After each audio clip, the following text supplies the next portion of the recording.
Nakaliang ki bahaying hasam jong ka Sonam Raghuvanshi kila Kynnoh ba ka Sonam Raghuvanshi kala syara bor hakibru Trai Shnong hi. Habuyakren bat kelat pathai khubor u Hynmen jong ka Sonam u Govin ula ong ba kane ka mokot duma kadang pli suki namar ba hak basdang kaladon ka jingkan tait ka papura ba ki jingja kum kane ka jingra bor ne ka jinglute yekinong jong akai partai ki juja hakte ka than.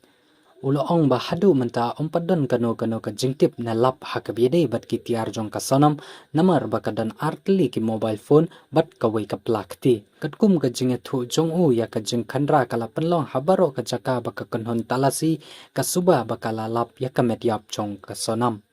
Hynmen jong ka Sonam mula penpau susu baki NDRF bat ka SDRF kidang talasi baha ya kathain barok kawai Henry kampadon kano ka jingtip hadu menta kai ka baus ngau kalong ba ya ki tiar jong ka Sonam ladai ban lap hajan kate ka jaka balalap yaw Raja Raghuvanshi ula ong Govin. Hynmen jong ka Sonam mula penpau ru ba ka jaka bakhadu balatip baki don ki mobile phone jong baro arngot u Raja bat ka Sonam katkum ka jing ong ki pulet kadai ka jaka balalap ya ka metyap jong u Raja. Kadba ulabu jingkeli lada umdon ginong wan jong akai prathai ya kane ka jaka de kumno kalong ka bahapo jong ka thwai ka bajalu ars pa phot ei kidon da ki trok ki balabu ya ka jabo ki bala lumlang Harum jong kate ka jaka de tang ki bru Trai Shnong ki bala ban tip ban bret ya kane ka jabo kalong kumbala thumulut ya baro la Kynnoh u Govin. ये जगह पे कोई आता जाता नहीं है, अगर जगह अनसेफ है तो इसको ब्लॉक करना चाहिए ना, कोई भी चीजें ब्लॉक नहीं है। और ऑलरेडी जहाँ पे राजा की डेड बॉडी मिली है वहां पे करीबन नीचे जो 200 फीट नीचे लगभग वहां पे 2 से 3 ट्रक कचरा पड़ा हुआ है। अगर ये जगह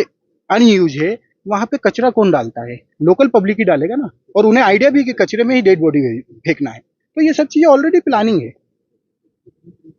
तो जब मतलब इतना दिन हो गया जो आपका बहन को नहीं मिला अभी तक इसका पता ना, पता नहीं कि वो कैसा हालत में है, तो आप लोग का तरफ से उसका भाई का फैमिली का तरफ क्या गिव अप करेगा ये सर्च ऑपरेशन टीम या कंटिन्यू करेगा? हम तो जब तक सोनम नहीं मिलता है सर्च ऑपरेशन टीम चला ही जाए, और मैं तो बोलता हूँ राजा की जो डेड बॉडी मिली है उसके लिए सीबीआई जांच भी बिठाई जाए, क्योंकि उसके ऊपर वार हुआ है।